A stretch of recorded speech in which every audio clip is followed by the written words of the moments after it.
உங்கள் அனைவருக்கும் என் அன்பு வணக்கம். இன்று நான் பேச இருக்கும் தலைப்பு கலை வளர்க்கும் தமிழ்நாடு.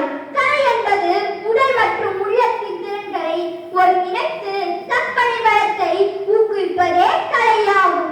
பிற உயிரினங்களில் இருந்து மனிதனை தனித்து காட்டுவது கலைநுட்பமாகும். கலை மனித வாழ்விற்கு அழகையும் சிறப்பையும் தருபவை. கலைகள் தமிழின் அடையாளம், தமிழரின் ஆன்மா, தமிழ்நாட்டின் உயிரோட்டம். தமிழ் என்பது ஒரு மொழி மட்டுமல்ல, அது ஒரு கலாச்சாரம். கலை என்பது உயிரின் வெளிப்பாடு. தமிழ்நாடு என்பது அந்த உயிரின் தாயகம். தமிழ்நாடு உலக கலை வளர்ச்சியில் முன்னிலை வகிக்கிறது. சங்க காலம் முதல் இன்று வரை இங்கு பிறந்த கலை வடிவங்கள் மிகவும் அதிகம். சங்க இலக்கியங்களான சிலப்பதிகாரம், மணிமேகலை, திருக்குறள் போன்றவைகள் அனைத்தும் கலை, நாகரிகம், பண்பாடு ஆகியவற்றின் நற்சான்றுகள்.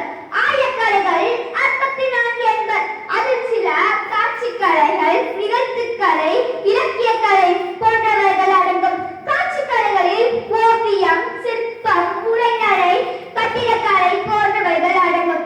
நிகழ்த்துக்கலைகளில் இசை, நடனம், நாட்டியம் போன்றவைகள் அடங்கும். இலக்கிய கலைகளில் கவிதை, உரைநடை, நாடகம் போன்றவைகள் அடங்கும். கலைகள் தமிழர்களின் பண்பாட்டில் மிக முக்கியமானதாக உள்ளது.